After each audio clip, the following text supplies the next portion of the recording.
Hello there, YouTube, and welcome to a very peaceful and quiet 43-degree Tuesday, the 29th of October. Halloween's gonna be just upon us. Little patches of blue skies I'm seeing in different places. Can't hardly make it out right there, but it's there. But yeah, I don't think it's even rained this morning. It must have at some point. Everything's wet, but the gutters aren't running and all that stuff. Yeah. Look at that. There's some bubble blue right there. All right. Well, welcome to the day. Hopefully you have some sunshine wherever you're at. All right. Roll out. 47 degrees, and looks like it's mostly a fog thing up there. The sun pops out every once in a while. But I don't think it's supposed to rain today, so that'll be nice. Yeah. I got a project that'll probably keep me from riding anything all day today. Depends how fast I get through it. Mm-hmm. And interruptions and whatnot. Well, Mama? Yes, made it Tuesday. We did. We escaped Monday. She's over and done. Yep. All right. Well, I'll see you as the day goes on here, Mama. All right. All right. Love you. See you. Bye. I love you. Bye now. Bye. So we're going back to tackling this 1200 GSA. This is the one that needed here. Sorry, I had the customer's name facing up. So we got the rotor for it, and it's getting a full service with a brake flush. Already did the rear and a rear diff, oil filter, spark plugs, valve adjustment, air filter if I didn't say that already. So it's just a regular higher service level. It has the new drive shaft in it. Because yeah, you remember I accidentally put one for a GS in this thing. Thankfully all the parts were exactly the same. And there's new bolts. When you put this back together, I got it mixed with old bolts here. There's nothing with no names here. So there's the old little splash guard thing. These are old bolts. And the new ones, they want you to use it. They pay for it in the recall, so we put it on there. And all right, let's dive into her. Kind of a decent sized job. Still got to flush the front brakes. And I think I'll tackle I'll get the oil draining. I got it warmed up a bit there. I was goofing around with it. I like to do them when it's hot enough that the fan comes on once. And I pull that pan off, drain the oil, and while that's draining, I'll pull that rear rotor and swap that thing around, and we'll be done. It'll be taillights down the road with a tuned up re-shaft. Although the shaft that came out of his, I still have it right here. The shaft that came out of his was like brand spanking new. And this thing has quite a bit of miles on it. Not a speck of rust or anything on it anywhere. I'll make sure I tag this thing. Well, it's got RO number on it. Tag it so it doesn't accidentally get mistaken as a new one. Because, I mean, that thing literally, that one I took out looks like the one I put back in. But the box was sealed and everything, so. From BMW. But these are not bad. They're the only thing I'm worried about, at least it's BMW stuff. But the engine guards have some wax on them. Man, sometimes that can be your worst nightmare. You take a bolt out and the thing goes boing. Well, you can't bend that thing back to. Oh no, it's just dirt. I was about to say there's a crack in the weld there. But yeah, it makes it really hard to get them back on. Really tricky. But the other side had I might be thinking of another one. Yeah, it's got a little bit on there, but I mean, everything's straight on this side. That one looks like it got a little bit of a wow to it, but we'll see here in a moment. We dig in there, and I don't know how long it's been. It's probably part of the service, but go through and check the spokes. Oh, you remember I was talking about the Pan America? Let's see if I can show you one of these things. Let me switch the camera into a different mode here. Hold on. Okay, this may skew white balance and everything else, but when I shine this light in there, if you look real close, if I can get this thing to focus on that, you'll see, enough light, you'll see there's like a, I think it's a 2.5 or maybe a 3mm, I think it's a 2.5. See that little Allen set screw down in there? That has to be loosened before you can adjust that spoke. And you want to use a good penetrating oil. The one I found that works really good, I got the Canberry down there, it's a BRP XPS oil. It works fantastic. Just lube them things up, let it set in there, because there's nothing to hold the spokes. Now what I've done in the past, and I keep this thing with me all the time, it works fantastic, doesn't leave a mark or anything on it, but a little small Knipex plier wrench. You can put enough pressure on that thing to hold it, and because they'll, there could be a little grind in there, but just work that Torx back and forth a little bit, loosen it up, and then set your tension on it. So that set screw, they want you backing it off four or five turns. I think that's four turns. Back it off, and go in there and make your adjustment. And you just go through. I got that one tool I showed you. Just go around, ding, ding, ding, ding. And if you got one that just makes a thump, yeah, you need to adjust it. But if it's just one that's loose, you can adjust that thing, and it's not going to throw things. A spoke can get loose and not throw the whole bike off. Where it's really tricky is if the rim's got a dent or something in it. It needs to be pulled off and put in a truing stand to go through it. That's this white balance with this macro camera is really weird. It's crazy how close you can get though. Needs to find something it can focus on. That's absolutely nuts. I am literally just shy of, look, I'm about to touch the lens on the bike. That's crazy. All right, let me get to this thing. I do like that wide view, but I didn't set the white balance on it. Man, that makes the shop look like it's twice the size. That's pretty cool looking, isn't it? Sorry about the flashing screen. The screen's like really old. This laptop's about 10 years old. But I bought the first gift, I guess, other than the bags, for the Pan America.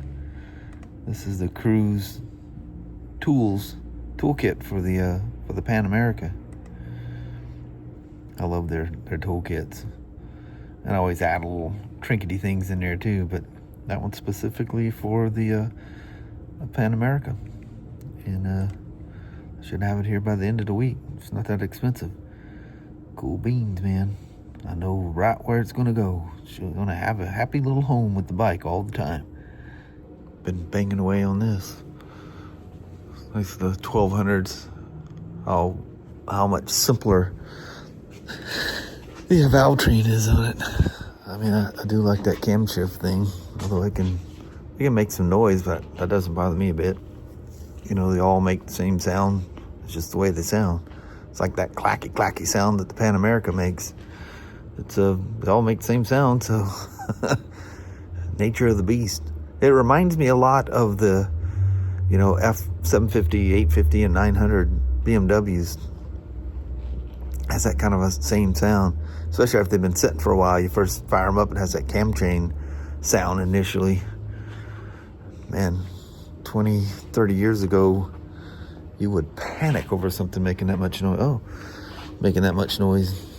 Brand new roadie rotor on there. Look, she ain't got no scuffies in it at all, but she's nice and smooth. not dished. There's the old one. She's shaped like a dish. Them new brake pads. In fact, the old ones didn't like that at all. Causes them things to overheat when you get them warped like that. Anyway, get back to this. So that's that for work. Came to the end of the day, went home. It was beautiful drive home. And kind of already did the goodbye. And I mentioned in that vlog's not over yet. Something's missing over here. Oh, no. This I am so impressed with. Look how tidy that thing is on the bike. That is amazing. I was looking at their instructions and they have the brackets going on the inside. So I studied this thing to make sure that, oh, you know what? The way the bags click on that could be a problem. Well, we'll see. I just like seeing the nice stainless sitting on the outside. I was more concerned that the bags might hit the bolts, but they're clearly behind it. But I'm thinking of the feet that go in and hold this thing down. There may be some interference. But I would say it's no big deal to swap it. It's a very big deal to swap it because one of the brackets has to be off because you can't get it.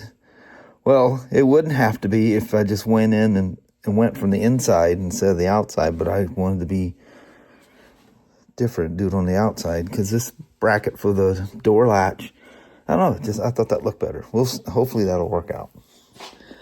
But solid as a rock, and I don't even have the cross because I don't have the other side even on. Don't have the crossbar that goes across the back, and I mean, literally you can knock the motorcycle over. That very nicely done. So you got a spacer, and then the bracket goes behind the passenger. You know, everything I'm taking off of this thing, nothing's Loctited. I mean, it doesn't vibrate or anything, but still, you know, if you're out adventuring, banging around, I would like some stuff Loctited, but I haven't taken anything off that Loctite yet. It does now. But anyway, so there. Then you got a long bolt that goes in place. You know, this is another one. You use the OEM at the back, and it's a nice long one that goes through there. And then it protrudes out the bottom, and there's a spacer, and then a nylock and a washer. And then you got this bracket that's put through, and it uses the OEM bolt. Then you got another bolt that goes through there. Looks like it's about 8 millimeters, so it's good, solid hardware that's in there. Or nylocks, where all the nuts are nylocked, even all the little small stuff on the inside, everything's all nylocks, so you don't have to worry about that. That's impressive. I mean, the bag's going to hang out there by a country mile. I literally wouldn't be able to put the bike in here with the bags on. I didn't do that with the GSA either. I mean, that thing's almost as wide as a Spyder when you do that. Not that bad, but it should be skinnier than the GSAs have been running. I would have to measure the width. Well, I've got one in the shop. I have to measure the width between the bars and the and see how wide they are compared to a BMW. And then the bags are, you know, a bit wider on the BMW. They're more of a box instead of a kind of a rectangle box, sort of. Super impressed. But because I could reach all this, I just reached in, and put that together. Fiddled with the toolbox for a while. That thing's way bigger than I thought it was going to be. But that's cool. I like it. You can, you know, stuff other stuff in there beside, you know, your tire repair kit stuff. All that can go inside there. So I need to move Flirty out of the way. Move this out of the way. Bags are just sitting over there. And do the other side. See what that thing looks like. So I got some great news. And hopefully he's okay with me talking about this. If not, don't beat me up too bad, Doug. So Doug sent me a nice long thing about his Harley. So he went to the, I don't know if he went, they called him to the shop, but they had been working with Harley-Davidson, the shop up in Alberta, and Canada, that is, for you 49 state people don't know anything about what's above. I'm sure you do. That's silly you can say that. But anyway, what it turned out to be is they were able to adjust it. And when I'm reading what he's saying, what they did, I'm like, I haven't told anybody but Kelly what I did to get mine. Well, I got a little bit more to do. I just didn't have, I got some, oddly enough, it's BRP stuff that I'm using to make it work because it's super high quality. But anyway, that's what they did. It was an adjustment. So I'm thinking, I'm reading that and I'm going, I don't think I said anywhere. Did I say anywhere? No, I didn't. But the guys at Harley and the tech at the Harley dealer, that's what they had him do. And I think he's happy with it. I think he's taking it. So I hope that how that is. You go down the road and then your mind starts thinking weird stuff. They made sure everything was aligned because Doug, when he got his, he realized that his rear wheel wasn't in alignment, and in true Harley fashion. And I'm not sure how you're supposed to do it. I haven't even looked in the shop manual or the owner's manual. Harley never puts graduations on anything. The Sportsters, they've never been that way. There's this adjustable rod that you use a pivot point and the axle. It's just, that's an old school way of adjusting change. Somewhere along the line, Japanese put notches in there. Everybody, and you shouldn't, back in the day, trust those graduation marks because more often than not, they were incorrect. But anyway, he had to adjust his rear wheel. So right out of the gate, I don't know if, part of the PDI, somebody adjusted something and just didn't get it right, or I didn't think Harley did that, but you never know. It is human beings putting all these things together. But anyway, they did all his alignment, so his bars and front and rear wheels are square with each other and everything. So I think he's happy. And he's like me. He says, I don't want to be any part of having that front frame replaced.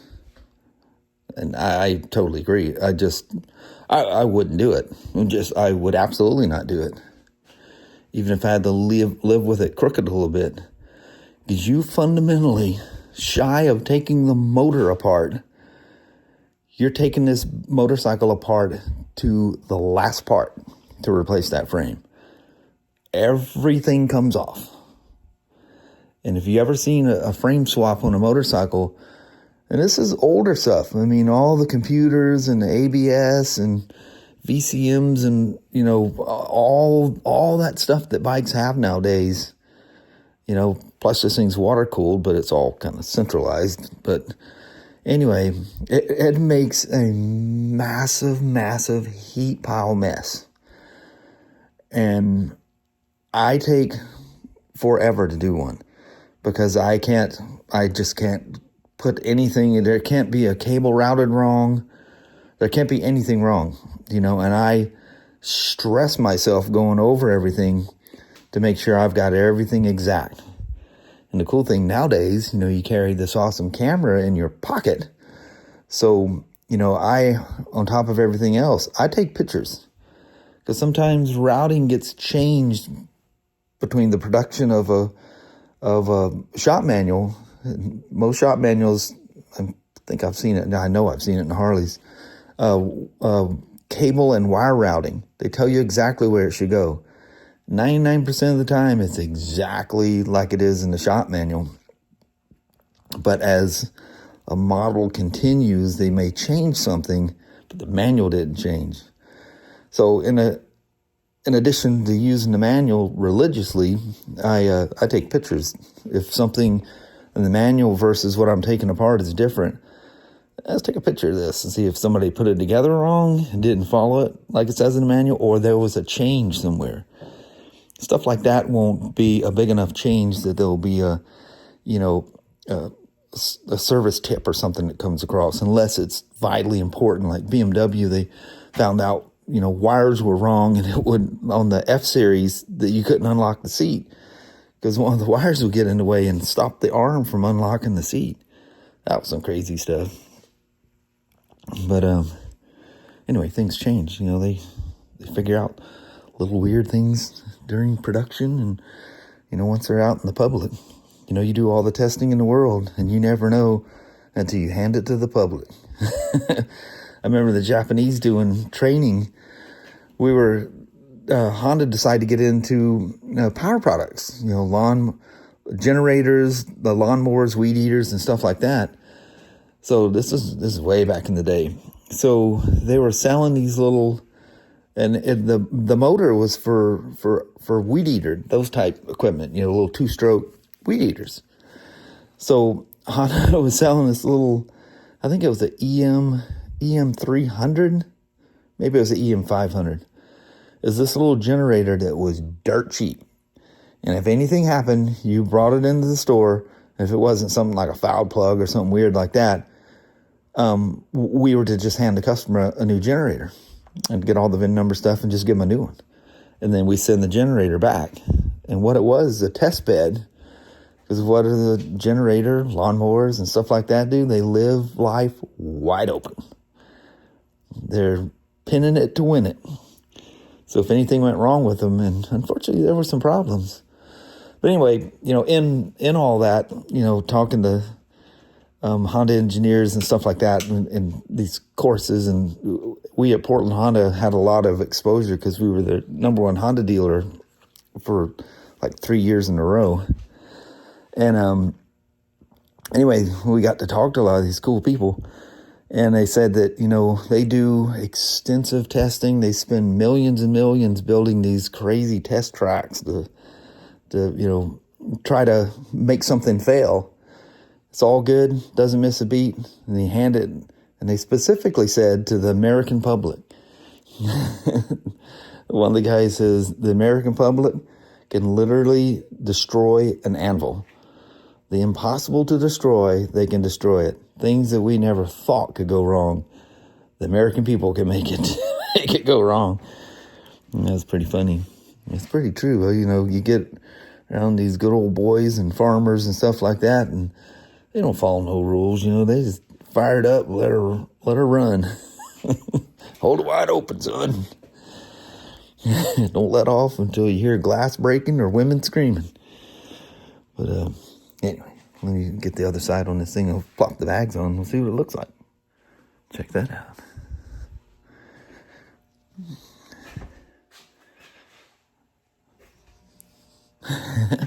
That's pretty cool. It's kind of like a BMW. The handguards fit, the bags fit. Look at that.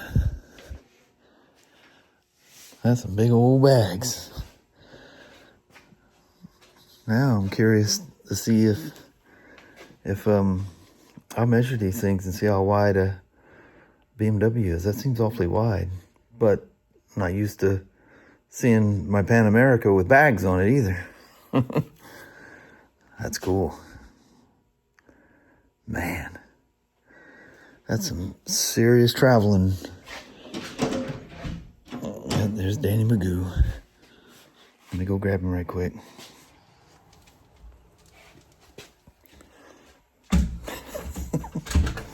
You are such a knothead.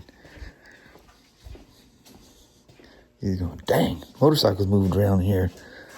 You know, he goes over there and he tries to sit between those two Himalayans. Watch. He realizes it's different. He always sat between Kelly's Himalayan and mine. Almost makes you want to draw a tear. The old Himalayan's gone.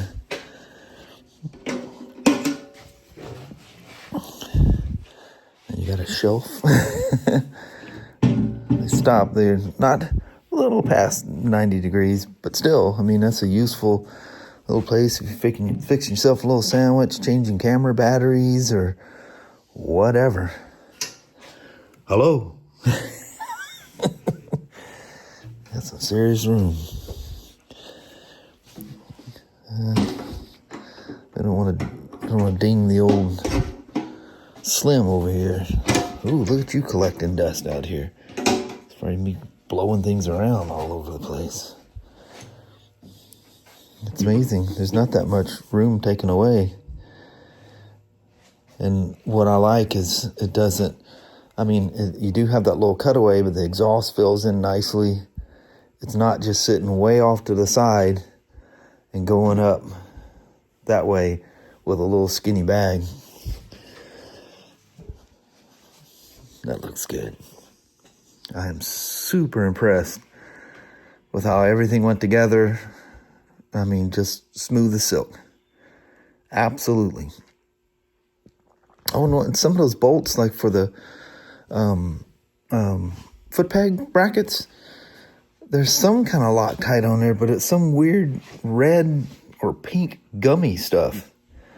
So if I re-Loctite them in, I clean them off and put some good Loctite in there. And you guys note for 24, that back part of the frame is not threaded anymore. So if you have a 24, and it has to be, I guess some of the early ones were like all the other ones, it's a threaded collar. It's about this thick for putting accessories on. So be mindful that you're getting something for a 24. But they made it nice. They have a hole in there. I guess it wasn't there before because it didn't need to be, because you threaded from underneath. But it's not threaded. It's a pass-through, and you use a nut and bolt on it. But anyway, loving it. Very impressed. I know it. I'm looking at the camera. The camera's making that look way bigger than it really is. It's big. It's wide. Just like BMWs. And if I went to the next size down, like I say, it would be about that much. It's like 1.2 inches less than the next size down. I think it's 2.3, 2.4 if you go to the smallest ones. And I'm going on a trip. Or Kelly and I doing our little errand runs. I need some room, because Mama can flat come out with a grocery cart of stuff. I'll sit out and watch the bikes and do the little cross to myself, going, I hope she doesn't come out with more than can fit in everything. She does pretty good most of the time. It's just fun to give her a hard time, because sometimes she does shock the heck right out of you. So, woman, that ain't gonna fit. All right, that's it for tonight. We'll go to the pre-recorded goodbye vlog when we first got home. It's 10 minutes to 10. Yeah, I'm going to be up really late. In tomorrow morning. Well, hello there, YouTube. Look at this, a little bit lighter out today. Yeah. I actually see some blue skies out there, but It's not raining. it doesn't help the fact that we're already past sunset when we get home. I think it's, I don't know, 7:59. Well, I don't know, it won't say, my phone won't say it. I mean, I got to go into it and look at it. It'll show what sunrise is now once it passes, but yep, less than halfway home, had the headlights on. And it was beautiful sunset, beautiful yellow and orange clouds over there. It's wonderful. But it's a good day today at work. It's kind of chill, just did my thing, and that's pretty much it. I didn't even ask you how your day was. It was good. Were you busy or? I had busy stuff. Oh, that's right. You had crazy projects, yeah. Yeah. I'm like, what are you looking for? This missing Long stuff, yeah. But anyway, I think we'll go with the girls and gonna call it a night. Make tinker out there in the garage a little bit, so this may be pre-recorded for the end of the vlog. Alrighty, well, thank you guys so much for watching. We really do appreciate it. We will talk to you tomorrow. Same smoke time, same smoke channel. Don't forget to give a thumbs up, and you guys have a wonderful Wednesday or Thursday. Heck yeah. All right. See you tomorrow. See you in the morning. All right. Thanks for watching now. Bye-bye.